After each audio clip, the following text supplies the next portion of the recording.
You guys have been able to learn lessons through wins earlier this season. It's the first time you're going to do so after a loss. How has the team kind of responded to just the different tone of this week of rep? Yeah, I mean, like I said after the game the other day, we're going to learn from our wins. We're going to learn from our losses, and we had a very similar film session as far as things that we need to do better and things that we did well that we need to build on both ends of the floor, at a defensive edit and an offensive edit, and then we moved on.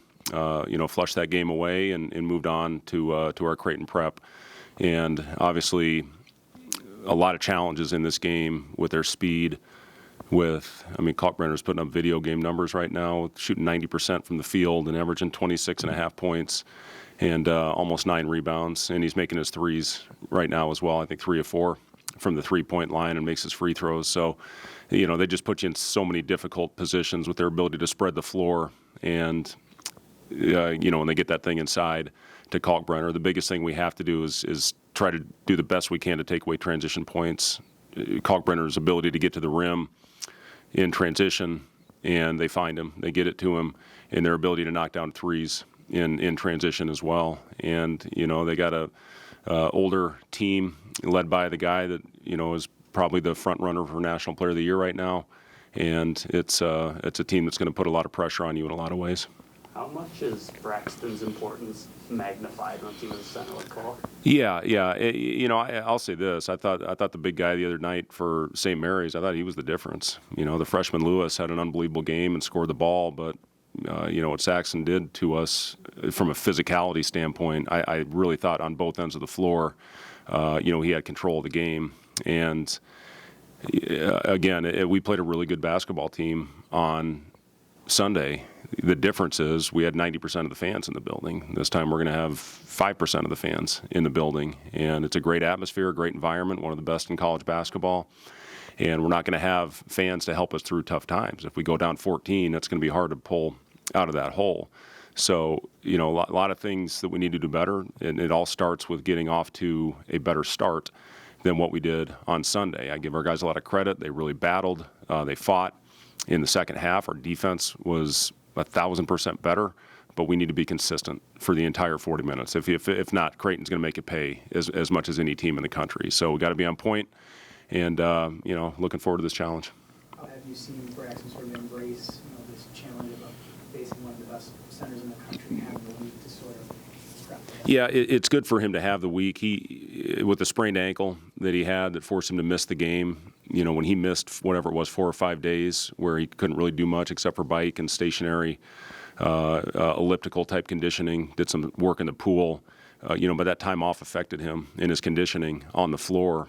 And he's had a good week to get that back. He's out there doing extra running as we speak right now to, be in the best shape possible.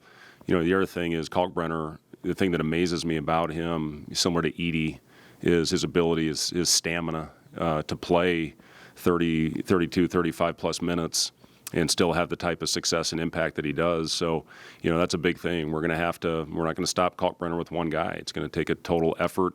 It's going to start with Braxton. And, hopefully he can get back and make him shoot it through the goalposts and, make it tough and not get him angles. But, it's amazing what he did. That game, he was, 22 of 24. Was incredible, and they did a great job finding him. And Mac runs as good a sets as anybody in college basketball. So, Braxton's going to start with it, but Andrew's going to have to be on point. Burke is going to probably have a stint where he has to do a good job, and we'll see where we go from there. I know it's impossible to know, but based off what you've seen from this team, how do you feel about the road and handling the road as better? That's a great question, Robin. I guess you don't really know until you truly experience it. We've got the crowd noise piping through the sound system in the practice gym right now, and we're going through our hand signals, but you never truly know until you experience it. And again, this is one of the great venues. It's a great challenge, and we'll learn a lot about ourselves in this game on Friday night.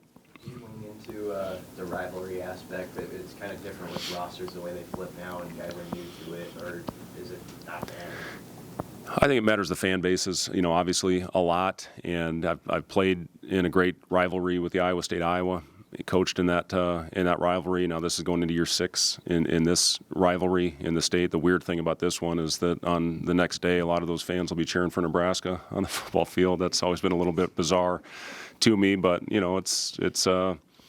these rivalry games are really fun for the fans. They're not very much fun for the coach. In that game 2 years ago, you had Sam Griesel, who understood everything about that rivalry. Yeah. Eric had been a part of it for several years.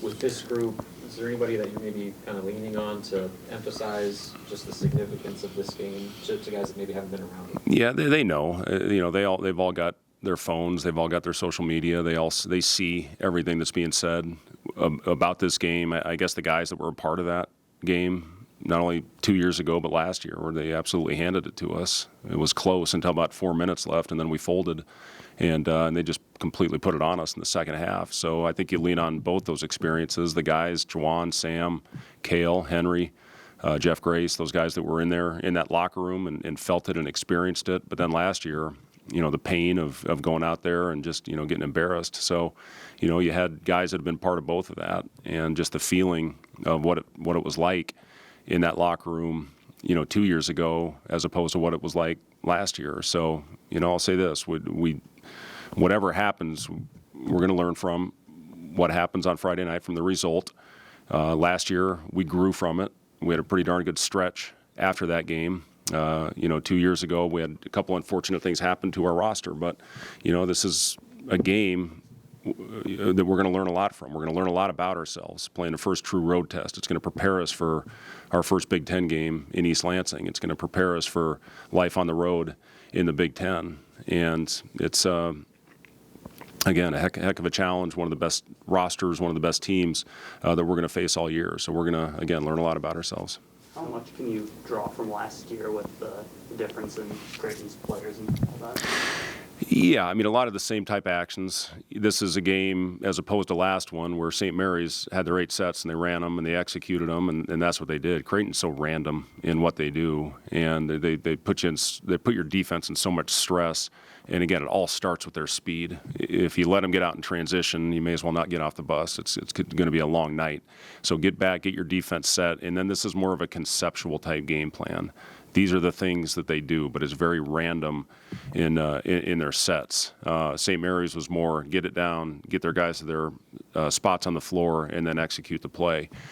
So both very effective styles, but a lot more randomness involved in this. And we have to be on point with our communication. We have to do a much better job than we did in the game on Sunday to make sure we get our guys in the right spots so we don't give up an easy one, whether it's a layup or a three. You can't give them both. You can't give up the paint and give them threes. We did that last year.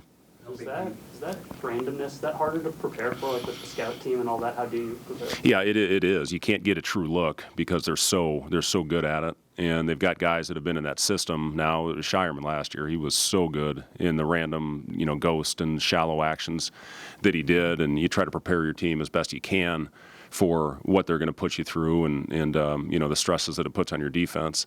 But yeah, as far as preparing 100%. Last week it was their 8 actions. This is what they're going to run, and they're going to do it really well. And then the shot's going to go up, and that's where the fight really starts, is when the ball gets up on the rim. And this game is more. These are the things that they do, the conceptual things. They will execute sets very well, but there's so much randomness involved in Coach Mack's offense, and he's as good as anybody in the country, putting his guys in the right spots. How big is a game like Sunday for a player like Berge? You were in the system and you had that kind of solid game against a really good team, and what that can do for a guy. Yeah, it was huge for us. We put him in some different spots on the floor, and I thought he took advantage of it. I thought he played with good physicality. I thought he made a couple really good plays defensively. Just went out and made an effort play to get a block shot. We finished off that possession, and it's a confidence builder for Berke to see the ball going in the basket. Defensively, I thought he was terrific. I really did think he made a lot of good hustle plays. And now the next step is knocking down his shots. When you play him at the 5, that's one of the advantages of having a skilled player out there, because I'm telling you, he made his last 8 threes in his summer, and I know I talked about that a lot, and who gives a damn, right, until it goes in when you're playing, but he's capable, and once he starts making shots, that's going to be a difference maker for us. What have you liked from Raleigh these last 4 games? Yeah, I thought he gave us, when we were fighting back, we were climbing uphill, I thought he did a really good job getting to the basket, a couple of really nice finishes for us. His poise, his leadership is always on point. And he's, one thing I do, and I've talked to our guys about this, when we don't have an advantage, we need to slow down. And we did a better job in the last game than we did certainly the game before. I thought we were out of control in the paint in that previous game, and we can't do that against this team. Kalkbrenner's going to block shots. He does as good a job as anybody keeping the ball in play, and that fuels their fast break. We can't challenge him at the rim like we did 2 games ago. But Raleigh, it's a great luxury to have a guy like that that's been through these types of battles. And he's your lead guard, and he can get you settled down and get you into an offense when the situation presents itself. So, need to grow a little bit in that area, but it's great to have a guy with his type of experience. Sunday was a pretty physical game. How has the team responded health-wise? How healthy are they? Yeah, we're doing fine. We had a really good, tough physical practice today. Yesterday was a little bit lighter, putting the game plan in, getting them up and down, working on some situations, and then tomorrow we'll lighten it up. Heading into the game, so the guys are fresh. That's one of the biggest things to me is having fresh legs and fresh minds going into this game. But we got after it today, and everybody responded fine. Kalkbrenner in the middle and no Trey Alexander. How important is it for the perimeter guys to get on the board early? Yeah, as far as the glass, you're saying, yeah, very important. They're, I think, a plus 12 rebound margin, if I'm not mistaken, and we need to do a better job. I think we won the overall rebound battle on Sunday, but we gave them 17 second chance opportunities, and from an offensive rebound percentage, we weren't very good. But we got to battle. We got to finish possessions. When I was watching the FDU game before we played them, I thought the key possession in that game, I think it was 12-4. FDU was ahead, and they got 5 straight offensive rebounds, led to a Trout 3, and they were off and running from there. So, finishing possessions has been a big emphasis for us, and we just got to be tougher physically, mentally, and find a way to get the ball off and go to the other end. Offensively, too, for your guards scoring the ball, is there more maybe an opportunity for them? With Kalkbrenner in the paint? No. No. Alexander on the perimeter, too. Oh, well, again, they've got Neal. I've been really impressed with his defense. Isaacs is all over the place. And anytime you got a guy like Kalkbrenner, man in the paint, sitting down in there, the way they chase you and drop and stay home, it's a good defense. And, they got the Defensive Player of the Year, I think, the last 2 years. And, that puts some heat on you. So, again, we need to execute. We need to play with pace. We need to screen. We need to have physicality on the offensive end as well. Their 4 spot, they can rotate multiple guys.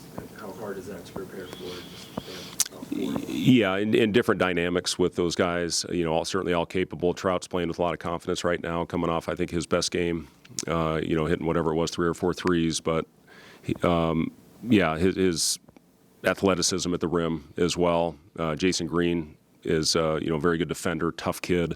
I know he's a guy that can make shots. Miller, at the 4, certainly is a guy that can make shots. So listen, their whole roster can shoot. That's at the end of the day. The one guy we might let shoot a little bit outside is King. But everybody else on their roster, Kalkbrenner, you can see the development, the way he's making shots right now. So they just, again, the heat. When you have 5 guys on the floor that can shoot the ball like they do, man, it puts a lot of stress on you. Some people want to know on that final possession at St. Mary's, needed 3, Decision wasn't on the floor. Was there anything that's in there? You know what? I'll take the timeout. I thought would allow us to put him back in the game, but he went in there. We subbed to get the rebound. We were going to call the timeout, and then the thought was to get him back on the floor. But obviously we were not allowed to do that, so I put that one on me. With the 3-point shooting, have you found any sort of solution or ways to get that thing going, whether it's changing up the designs of plays or whatever it is, just to get the lid off? Yeah, listen, we found a way. The things we've done really well, we've offensive rebounded well, and we've gotten to the free throw line. 2 things that are going to be tough to do against Creighton. They don't foul, and it's going to be hard to manufacture those kind of points. I'll say this, Robin, it takes a game to see the ball going in the hoop, and then usually that gets your confidence back going again. And it's coming. I don't know when, but we're going to do everything we can to create open shots for our guys and hopefully knock them down. Connor, one of the big possessions, made a great read to get an open one that could have put us up, I think 7 or 8 points. And those are shots that he makes and he's going to make. So it's going to take a game where we see the ball go in the basket and then hopefully gain some confidence and be off and running. Is this a game where you want to play faster or maybe slow down because Creighton wants to? Oh, we want to play fast as we possibly can, Mike. No, I'm just kidding. The flow will dictate some of that, and if we have an advantage, we want to take it. But again, that's the recognition. If we don't have an advantage, we need to slow down, execute, and hopefully get a good quality possession. Thank you. We'll break them over now.